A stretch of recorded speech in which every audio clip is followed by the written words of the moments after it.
Hello दोस्तों, कैसे हो आप सब। तो फिर से एक बार न्यू इन्फॉर्मेशन के साथ आ गई हूँ मैं न्यू वीडियो के साथ। जैसा कि आपको पता है कि जो हमारी वीडियोस रहती हैं वो वैकेंसी से रिलेटेड रहती हैं। तो आज ही मैं डिस्कस करने वाले हैं रतलाम मेडिकल कॉलेज में जो वैकेंसी आई थी उसका शॉर्ट लिस्ट रिजल्ट आ गया है। और अगर आप हमारी वीडियो पहली बार देख रहे हैं तो हमारी वीडियो को लाइक करिएगा, शेयर करिएगा, सब्सक्राइब करिएगा।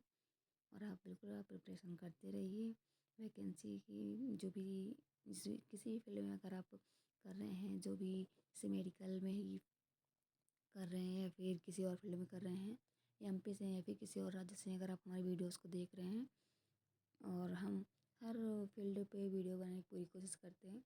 तो आज जो हमारी वीडियो रहने वाली है वो है रतलाम मेडिकल कॉलेज में जो वैकेंसी आई है उसके रिगार्डिंग। तो आइए हम आपको डिटेल से दिखा देते हैं, लाइव दिखा देते हैं कि आज की हमारी जो इन्फॉर्मेशन है वो क्या रहने वाली है। और पहले सर्च कर लेंगे रतलाम मेडिकल कॉलेज। ये हम सर्च कर लेते हैं।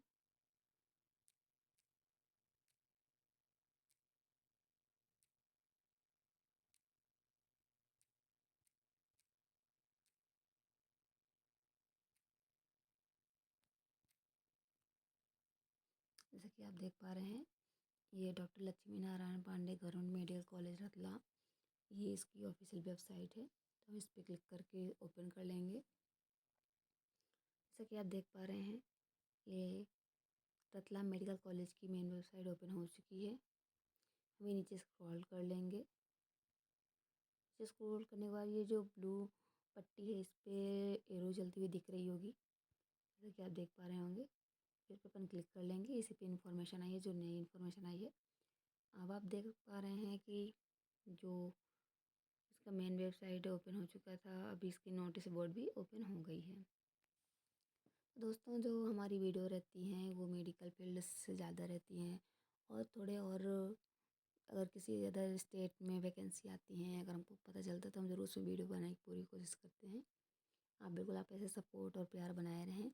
हम ऐसे नई नई वीडियोस लेके आते रहेंगे आपके लिए, और आप तैयारी करते रहें। बिल्कुल आपकी मेहनत ज़रूर रंग लाएगी।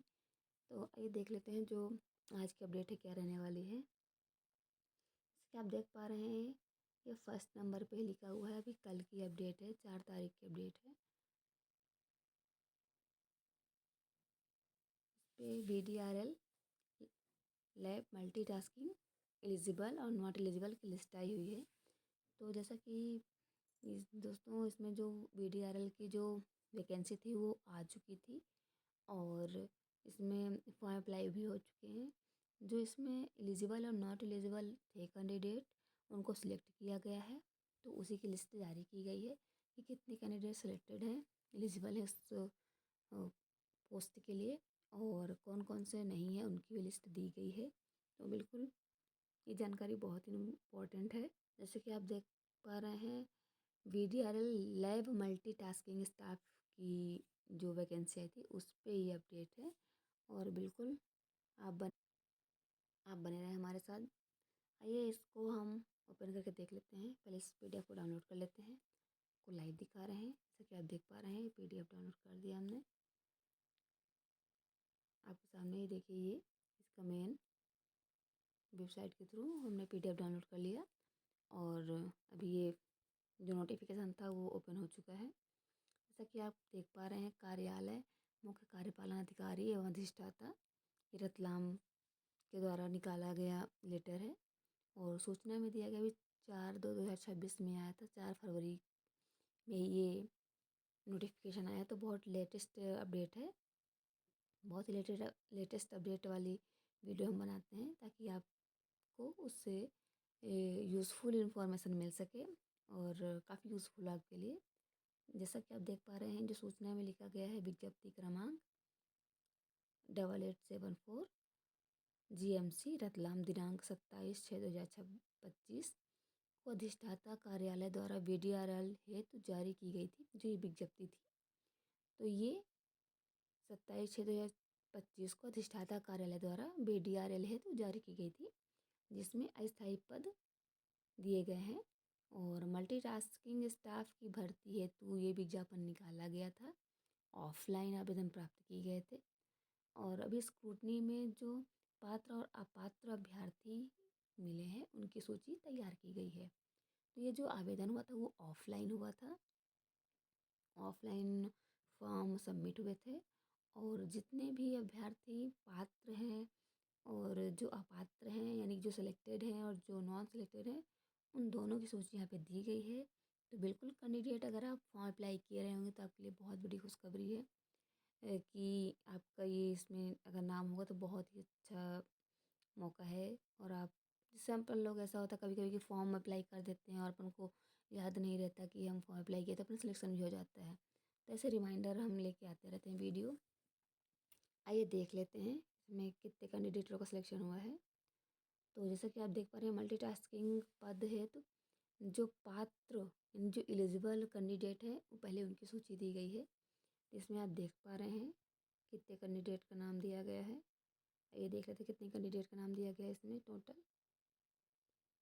तो जैसा कि आप देख पा रहे हैं 49 49 कैंडिडेट का सिलेक्शन हुआ है यहाँ पे, वो एलिजिबल है। नेम वाइज भी दिया गया है, आप अपना नाम कैंडिडेट चेक कर सकते हैं। जो भी अभ्यर्थी हैं वो अपना नाम चेक कर सकते हैं। तो फर्स्ट नंबर पे श्यामलाल चौहान है, वो एलिजिबल हैं। आपका नाम दिया गया है, आपके पिता या पति का नाम दिया गया है। अगर आप मैरिड हैं तो आपके पति का नाम होगा, अगर आप औरत हैं तो। और अगर आप मैरिड नहीं है तो आपके पिता का नाम दिया जाएगा। अगर आप एलिजिबल की लिस्ट इधर है और नॉन एलिजिबल की लिस्ट अभी आगे आपको दिखाएंगे। तो जैसा कि आप देख पा रहे हैं फर्स्ट नंबर पे श्यामलाल चौहान है, फिर दिलीप पाटीदार हैं, योगेंद्र हैं, कुलदीप हैं, मयंक तिवारी हैं, राजेश, मंजू, विशाल, शुभम, रघुवीर। तो आप ऐसे ही नाम अपना चेक कर सकते हैं। बिल्कुल, अगर आपने फॉर्म अप्लाई किया होगा तो एक बार ज़रूर वेबसाइट पे जाके विजिट करिएगा, शायद आपका भी नाम इसमें हो। तो बिल्कुल हम उम्मीद करते हैं आपके लिए जो भी वीडियोस बनाते हैं काफ़ी इम्पोर्टेंट हो और यूज़फुल रहे। आइए देख लेते हैं। जैसे कि आप देख पा रहे हैं, आप अपना नाम मैच कर सकते हैं अगर आप फॉर्म अप्लाई किए होंगे तो। ये देख सकते हैं 49 टोटल नाम दिए गए हैं जो एलिजिबल हैं इस पोस्ट के लिए। तो बिल्कुल ये बहुत अच्छी बात है। और दोस्तों आप देख सकते हैं कि जो मल्टीटास्किंग स्टाफ के जो अपात्र अभ्यर्थी दिए गए हैं उनकी भी लिस्ट दी गई है। तो इसमें 10 कैंडिडेट हैं। इसमें 10 कैंडिडेट अपने नाम देख सकते हैं कि उनका जो फॉर्म था वो अपात्र क्यों किया गया है या फिर क्या कमी थी उनके फॉर्म डालते टाइम। तो वहाँ पे विथ रीजन सहित दिया गया है। तो आप बिल्कुल देख सकते हैं जो फर्स्ट नंबर के जो कैंडिडेट हैं रावेंद्र राठौर, उनका जो फॉर्म एलिजिबल निकला उसमें फॉर्म अप्लीकेशन फ़ीस का नंबर तथा साइन नहीं था। तो दोस्तों जब आप फॉर्म अप्लाई करते हैं ऑफलाइन पे तो सारी चीज़ें अपन को चेक करके जानी चाहिए। सारी चीज़ें ए टू जेड क्लियर आपको लिखना, अगर आपको नहीं पता रहता कहाँ पे क्या लिखना है तो एक बार आप अगर आप खुद से भर रहे हो तो ठीक है। अदरवाइज़ आप एमपी ऑनलाइन पे जाके बात कर सकते हो, उनसे पूछ सकते हो कि अगर अपने समझ में नहीं आता कि हाँ कहाँ पे हमको क्या क्या फिल करना है, या तो फिर आप डायरेक्ट कॉलेज में ही जाके वहाँ पे अकाउंट जहाँ पे फॉर्म अप्लाई होता है और मिलता है, फॉर्म मिलते हैं, तो वहाँ पे आप उनसे बात कर सकते हैं कि सर इस फॉर्म को कैसे भरना है और कैसे सबमिट करना है। जो फॉर्म लेते हैं वहाँ पे आवेदन, क्योंकि ऑफलाइन आवेदन था ये, तो आप कॉलेज में ही सबमिट किए होंगे। तो जहाँ पे आप सबमिट करते हैं उन सर से आपसे पूछ लेना चाहिए था कि सर इस फॉर्म को कैसे भरना है, कुछ चीज़ें छूट रही है एक बार आपको चेक करना चाहिए था। और अगर आप कुछ चीज़ें आपको समझ नहीं आया तो आपको सर से पूछनी चाहिए थी। तो इसलिए ये जो फर्स्ट कैंडिडेट है इनका फॉर्म में साइन नहीं था और फीस का नंबर नहीं था, इसलिए इनका फॉर्म इसलिए एलिजिबल नहीं है, नॉट एलिजिबल है। ये थोड़ी सी गलती रह गई इनकी। फिर दर्शिता है, इनकी आयु अधिक हो गई 35 ईयर्स से। और राम बहादुर है, इनकी भी 35 ईयर्स से ज़्यादा हो गई थी। फिर फोर्थ नंबर पर निखिल हैं, इनका जो फॉर्म है ये 23/7/2025 को प्राप्त हुआ, यानी लेट प्राप्त हुआ है। और सचिन, ये जो नॉट एलिजिबल है इनका भी जो फॉर्म है वो 25/7/2025 को प्राप्त हुआ है। जो शुभम है, इनका फॉर्म 27/7/2025 को प्राप्त हुआ है। दीपेश हैं, 10th की मार्कशीट नहीं लगाए हैं, इसलिए इनका फॉर्म नॉट एलिजिबल पे आ गए ही है। तो इसीलिए आपको सारे डॉक्यूमेंट्स क्लियर चेक करके लगाने हैं, कुछ गलती कुछ मिस्टेक नहीं करनी है, आपको प्रॉपर साइन करना है आवेदन में जहाँ पे दिया रहता है। सारे डॉक्यूमेंट भी आपको सेल्फ अटेस्टेड करके साइन करना रहता है।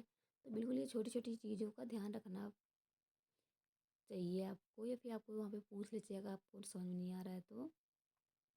फिर ये 8th नंबर पे हैं ईश्वर लाल, इनकी भी आयु 35 ईयर से ज़्यादा हो गई थी, इसलिए इनका फॉर्म नॉट एलिजिबल है। और रामकरण, इनने भी 10th की मार्कशीट नहीं लगाई थी, शायद इनसे भी यही मिस्टेक हो गया है, तो इसलिए ये अपात्र हैं इस वैकेंसी के लिए। और जो मुकेश डावर है, इनका फॉर्म 14/7/2025 को प्राप्त हुआ, इसलिए नॉट एलिजिबल हैं।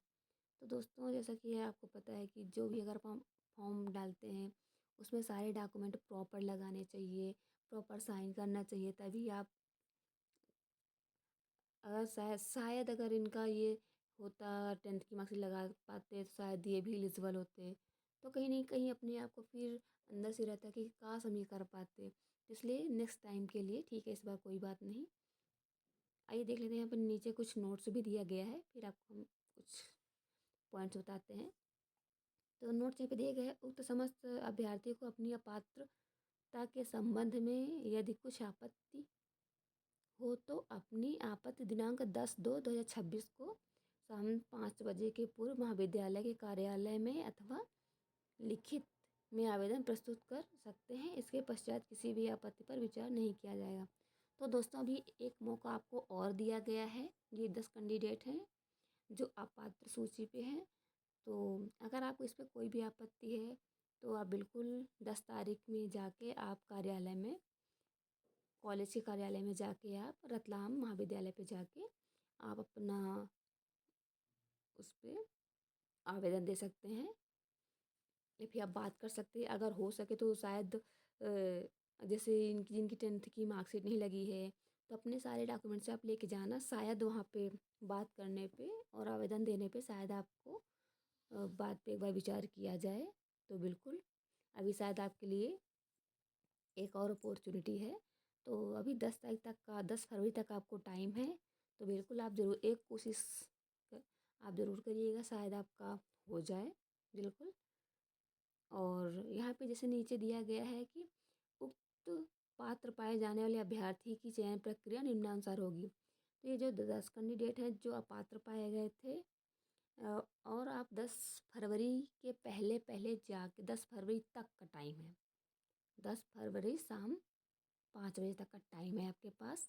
आप उसके पहले ही जाके कॉलेज में, रतलाम महाविद्यालय में जहाँ पे आपने फॉर्म अप्लाई किया है, वहाँ के कार्यालय में जाके आप उनसे बात करिए, उनको आवेदन दीजिए। और जिनकी 10th की, सिर्फ 10th की मार्कशीट नहीं है तो शायद वो एलिजिबल हो जाए, तो आप 10th की मार्कशीट अपना लेके जाना, उसमें लगाना फॉर्म में। और उनके लिए इसमें पे दिया गया है कि जो ये 10 अभ्यर्थी हैं, अगर ये पात्र पाए जाते हैं, अगर उनकी जो कमियां दी गई हैं तो अगर वो सॉर्ट आउट होके अगर इनका क्या बोलते हैं, ये एलिजिबल हो जाएंगे, तो इनके लिए एक नई प्रक्रिया फिर की जाएगी। इनकी लिखित परीक्षा कराई जाएगी, जो कि निम्न प्रकार के से प्रश्न आएंगे। उसमें साइंस बेस्ड 10th के जो प्रश्न रहेंगे वो 20 नंबर के रहेंगे। मूलभूत कंप्यूटर एग्जाम 10 नंबर का आएगा। और मूलभूत डायग्नोस्टिक लैब कार्य प्रणाली से 20 नंबर का क्वेश्चन रहेगा। तो 50 नंबर का आपका फिर एग्ज़ाम लिया जाएगा। उसमें जो सिलेक्ट होंगे, जिन कैंडिडेट का नंबर अच्छे आएंगे, ज़्यादा आएंगे, तो उनका सिलेक्शन किया जाएगा। जैसे कि आप देख पा रहे हैं, उक्त लिखित परीक्षा में अधिकतम अंक लाने वाले 5 से 10 विद्यार्थियों के मूल दस्तावेजों की स्क्रूटनी उपरांत पात्र विद्यार्थियों का साक्षात्कार के आधार पर चयन प्रस्तावित है। लिखित परीक्षा मूल दस्तावेजों की स्क्रूटनी एवं साक्षात्कार दिनांक 16/2/2026 को प्रातः 10 बजे से चिकित्सा महाविद्यालय में आयोजित की जाएगी। तो दोस्तों, यहाँ पे परीक्षा दिनांक भी आपको बता दिया गया है। तो जो ये 10 अपात्र कैंडिडेट हैं उनके लिए एक और अपॉर्चुनिटी ही बोल सकते हैं, एक और मौका मिला है आपको कि आप कॉलेज के महाविद्यालय में जाके कार्यालय में आप उनसे बात करिए, उनको आवेदन दीजिए।